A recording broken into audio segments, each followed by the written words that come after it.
우리 수련회에서 했던 신앙과 일, 이 주제를 제가 계속해서 더해 가고자 해서 이렇게 하고 있습니다.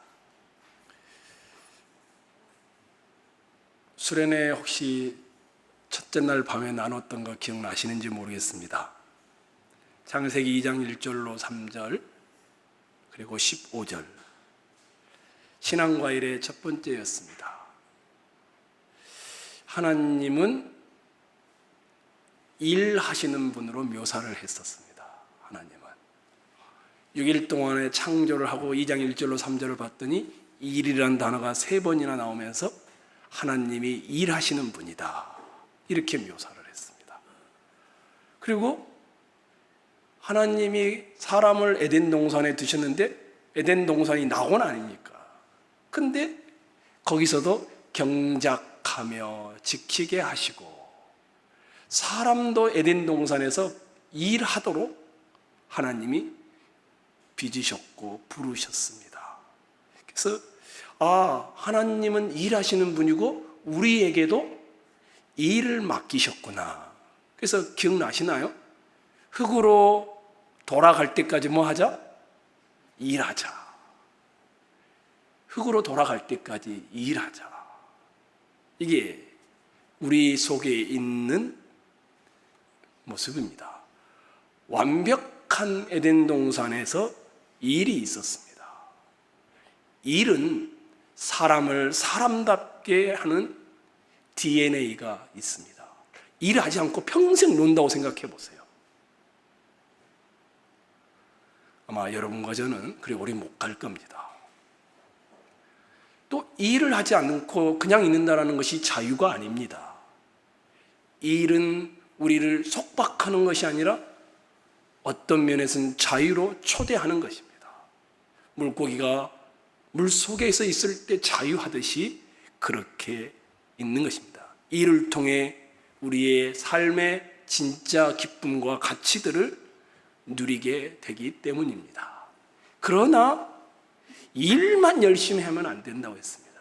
일과 쉼이 균형을 이루어야 한다. 이게 이제 첫째 날. 그리고 마지막 오는 날, 세상에 하찮은 일은 하나도 없다. 왜 그렇죠? 하나님, 창조주 하나님도 사람을 말씀으로도 지을 수 있었는데 뭘로 했습니까?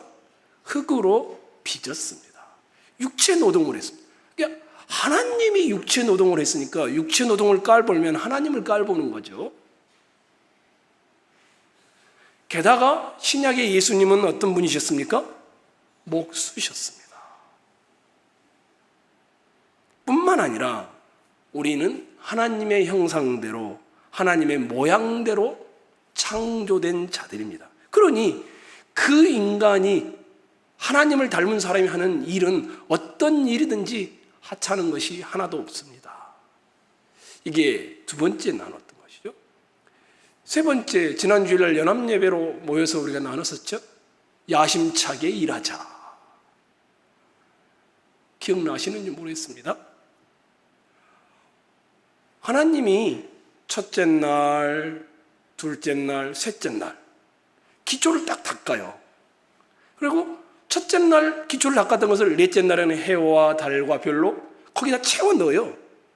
그 다음에 둘째 날 기초를 닦았던 거 가지고 다섯째 날에 거기다 또 채워 넣어요. 셋째 날 땅에 기초를 닦았던 거 가지고 여섯째 날에 또 채워 넣어요. 하나님도 이렇게 일하시는구나.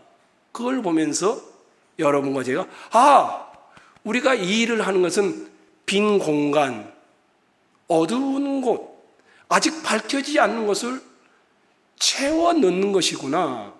그래서 정복하다라는 개념은 빼앗거나 지배하거나 이런 것이 아니라 빈 공간들을 채워 넣는 것이다. 우리가 이것을 했습니다. 그래서 우리는 야심차게 일해야 됩니다. 빈 공간이 있으면 내가 하나님의 대리자가 되어 채워 넣는 사람으로 있는 것입니다. 하나님께서 사람을 에덴 동산에 두셨습니다. 그리고 일하게 하셨죠. 육체 노동을 하게 하셨습니다. 또 하나님이 사람에게 일을 하게 하셨. 어떤 일을 하게 하셨습니까? 동물들을 지나가면서 이름을 짓게 했습니다. 지적 노동을 하게 했습니다. 육체 노동, 지적 노동. 그 다음에 또 하나님이 어떤 일을 했습니까? 사람에게 다 먹어도 좋다, 다 내 거다, 한 가지, 동산 중앙에 있는 선악을 알게 하는 나무는 먹지 말라. 영적 노동을 하도록 만들었습니다. 그러면 에덴 동산에서 이 사람은 육체 노동도 하고 지식 노동도 하고 영적 노동을 통하여서 빈 공간들을 채워가도록 되어 있었구나. 그러니 우리도 우리에게 주어진 곳에서 최선을 다하여 야심차게 일해서 하나님의 동산이 더 가꾸어져 가도록 일하는 것으로 우리를 하나님이 부르셨다. 이것을 나눴습니다. 오늘은 목사님, 그건 구약성경 창세기만 나오는 내용 아닙니까? 그래서 여러분과 저는 오늘 신약성경을 가지고 한번 살펴보려고 합니다.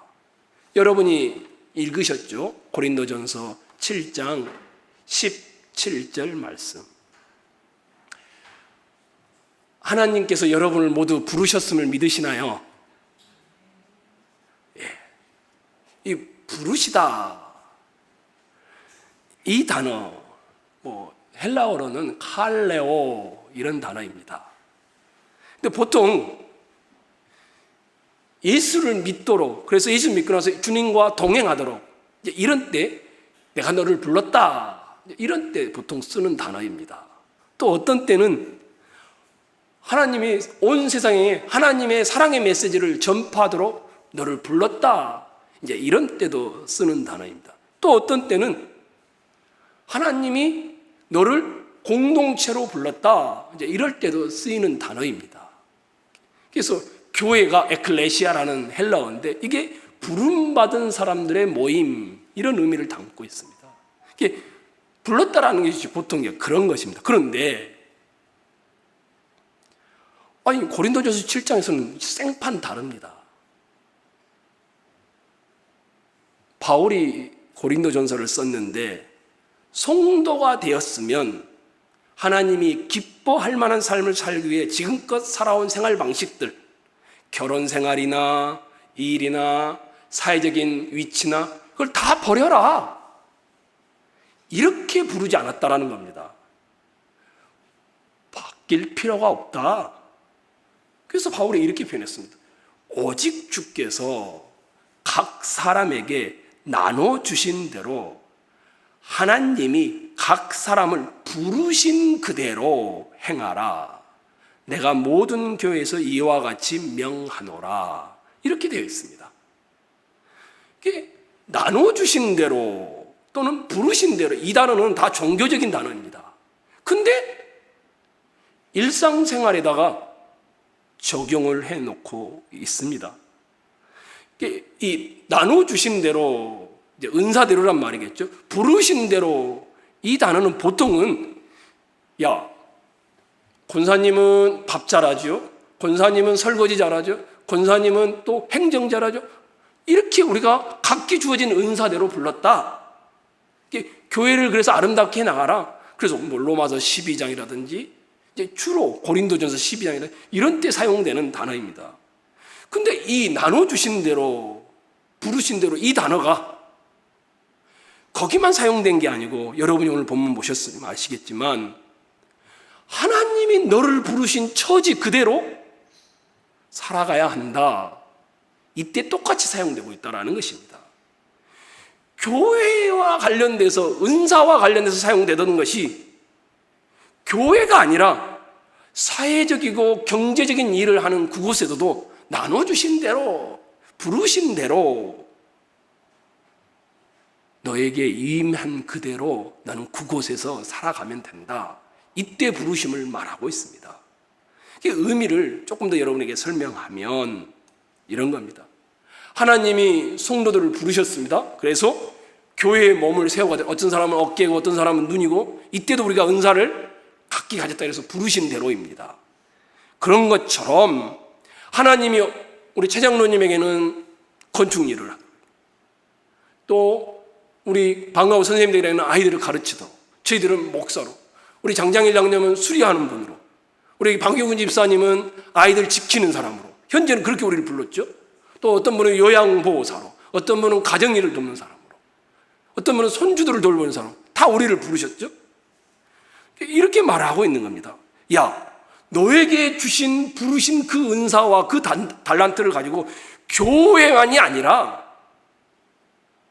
이 세상을 아름답게 하는 일에 내가 너를 불렀다. 이런 때 이 단어가 사용되고 있다는 것입니다. 다른 이들을 섬기도록 하나님이 주신 과업, 임무, 이것을 위해 불렀다. 일이란 세상을 섬기도록 우리를 부르신 소명입니다.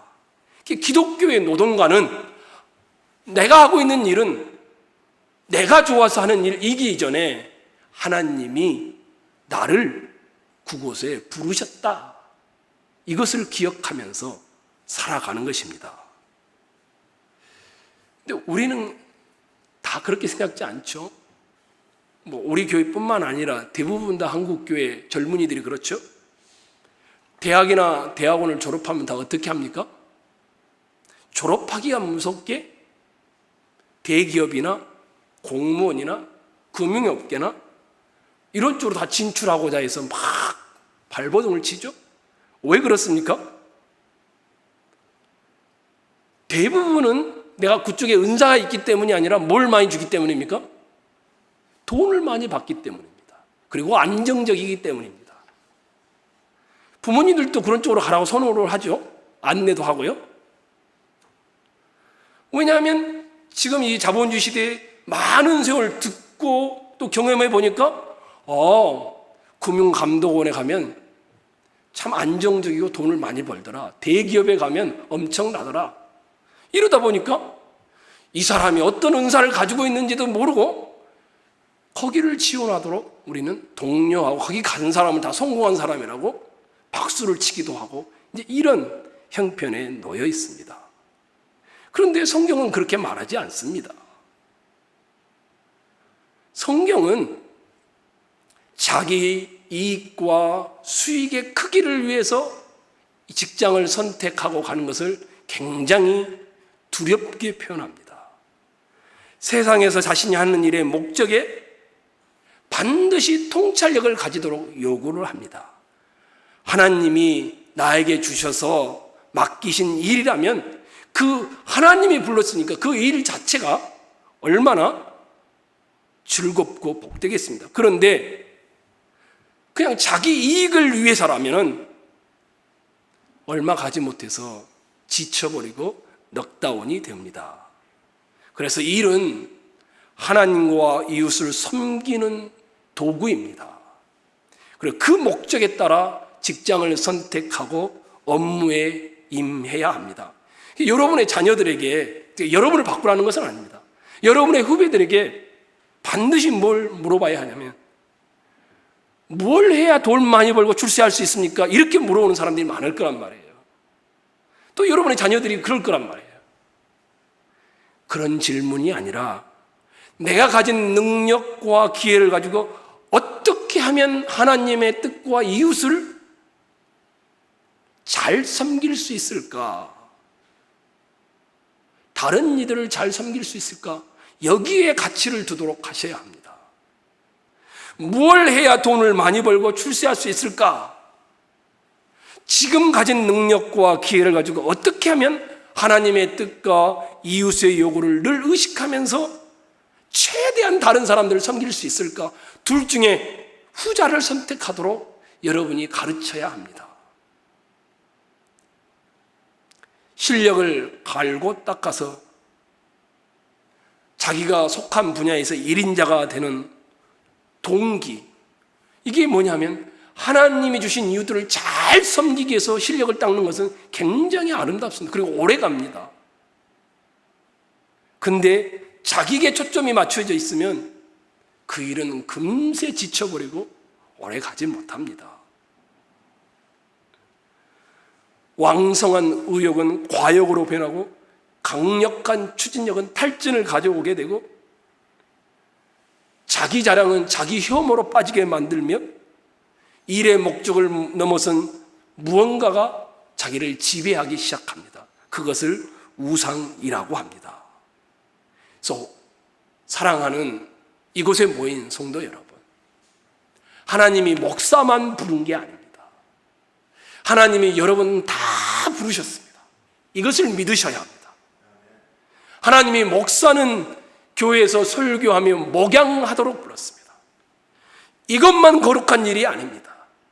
하나님이 여러분을 불러서 어떤 분은 요리하는 일로, 어떤 분은 사업장으로, 어떤 사람은 가르치는 일로, 어떤 사람은 노인들을 돌보는 일로 하나님이 그곳에 부르신 그것이 가장 거룩한 일인 것입니다. 교회만 거룩한 일이 아니라 여러분 부르신 그곳이 다 여러분은 주의 일을 하고 있는 것입니다. 그것이 고린도전서 7장 17절의 말씀입니다.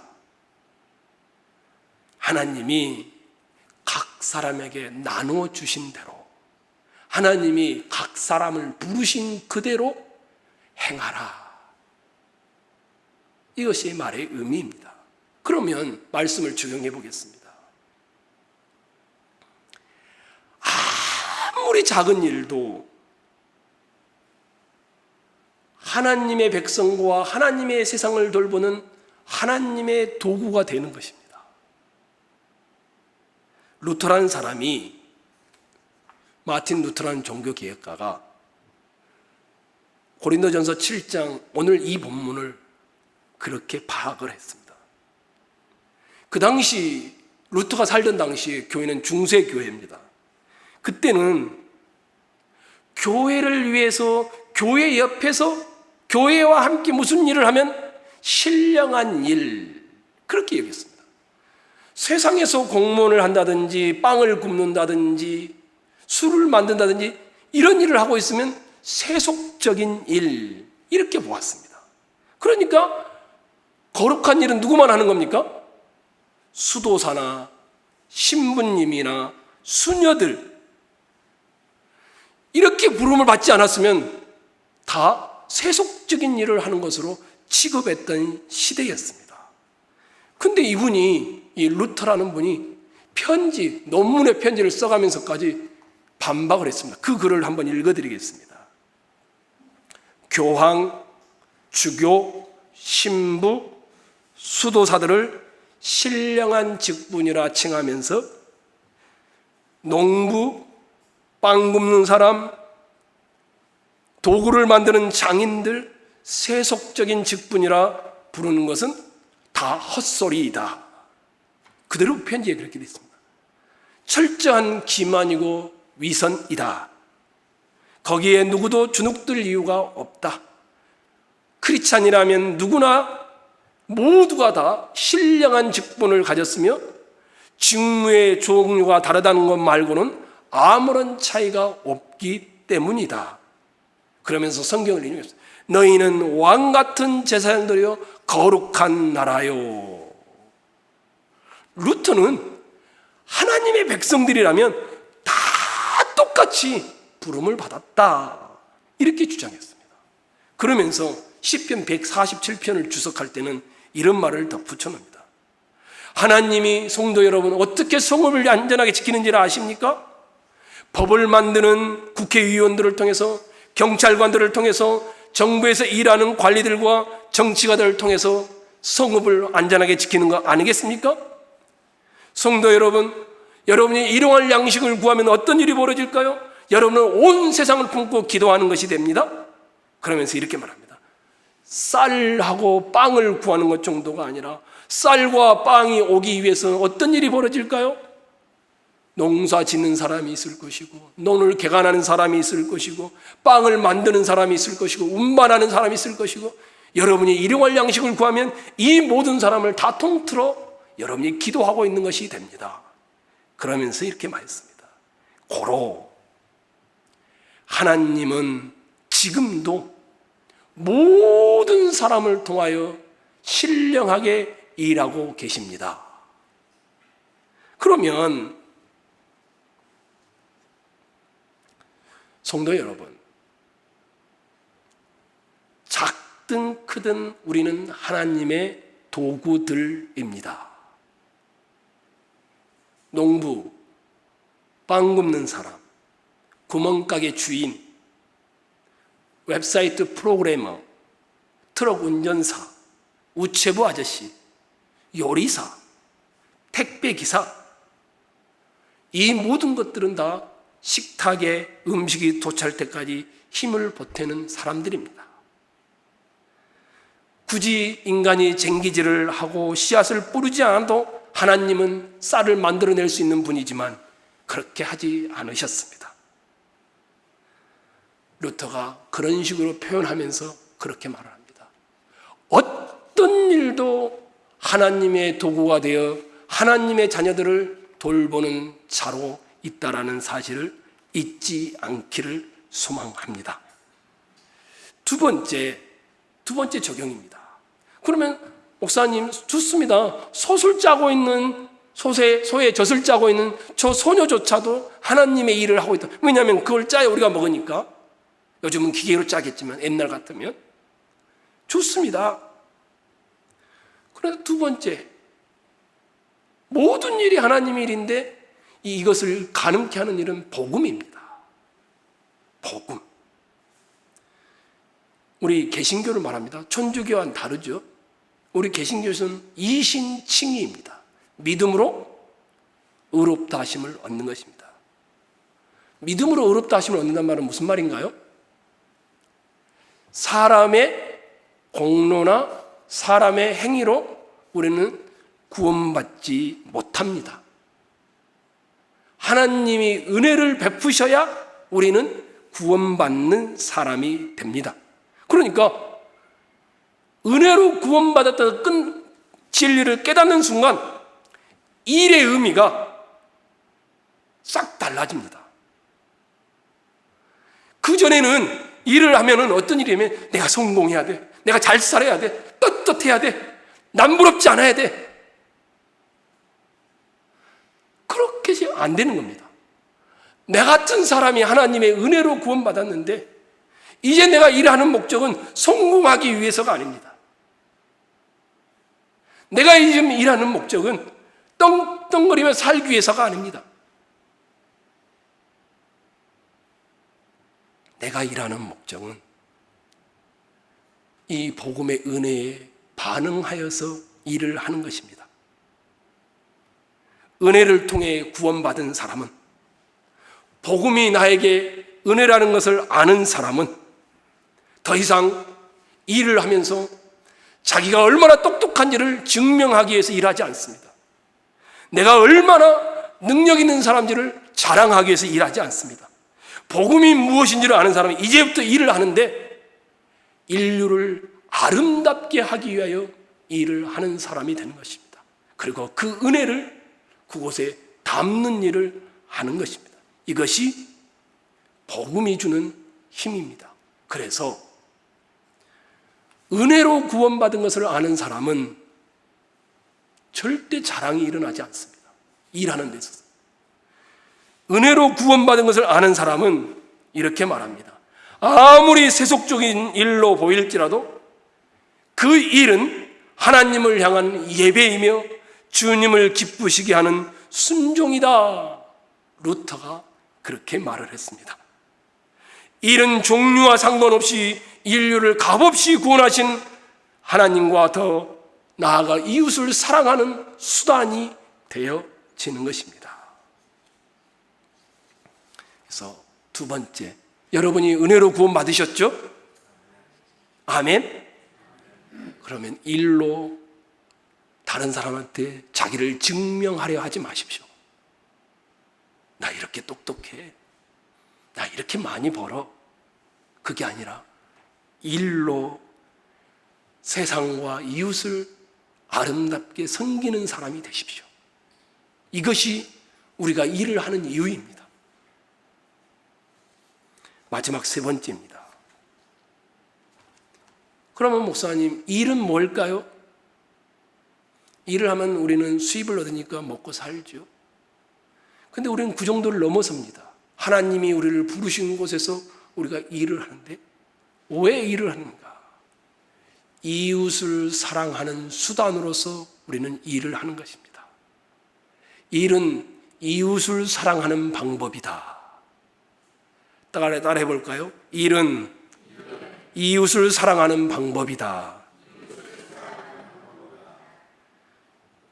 이분의 글이 너무 과격하긴 한데 이분이 도로시 세이어즈라는 분이 이런 표현을 했습니다.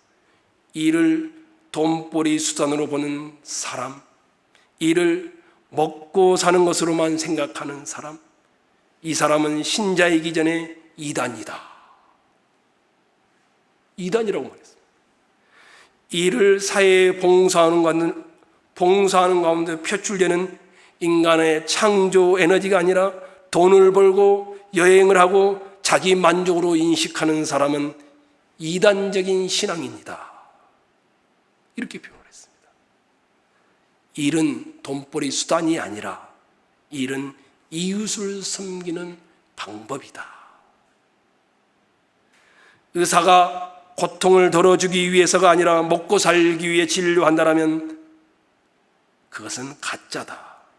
환자가 나는 그 과정에서 벌어진 일을 혼자서 해야 되기 때문이다. 변호사 역시 정의를 실현하는 열정이 있어서가 아니라 생활을 뒷받침하는 직업이 법을 다루는 일이기 때문이라면 가짜다. 도로시 세이어즈라는 분이 그렇게 표현을 했습니다. 일은 이웃을 사랑하는 방법입니다. 여러분이 아무리 많은 시간을 일해도 만약에 먹고 살고 여러분 누리기 위해서 일하고 있다면 이 도로시 세이어즈 같은 분의 표현들 따르면 여러분이 이단입니다. 우리는 주차 위반 딱지를 끊는 일이든지 여울자매처럼 소프트웨어를 만드는 일이든지 책을 쓰는 일이든지 식당에 가서 알바를 하는 일이든지 어떤 일이든지 이웃을 사랑하기 위해서 한다. 일은 이웃을 사랑하는 방법이다. 사랑하는 성도 여러분, 이제 말씀을 마치겠습니다.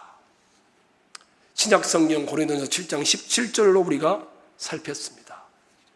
나눠주신 대로 부르신 대로 너희는 행하라. 우리를 부르셨습니다. 뭘로요? 거룩한 일로 부르셨습니다. 내가 하고 있는 건 무슨 일이다? 거룩한 일입니다. 하나님이 여러분과 저를 거룩한 일로 부르셨습니다. 하나님이 우리를 일을 통하여서 자유하게 하십니다. 그러니 혹시 불의 전차라는 영화를 보셨는지 모르겠습니다. 이분이 주인공이 에릭 리델이라는 분인데 아버지가 선교사인데 이분이 신앙인이에요. 근데 거기에 이런 문장이 나옵니다. 당신이 완벽하게 해내기만 한다면 감자 껍질을 벗기는 일로도 주님께 영광을 돌릴 수 있다. 이분이 주일날인데 달리기에 나가지 않고 나서 했던 말입니다. 하루하루 하는 일이 무엇이 됐든지 간에 결국 친히 부르시고 준비시켜 주신 하나님을 예배하는 행위로 한다면 여러분은 지금 가장 거룩한 일을 하고 있는 것이다.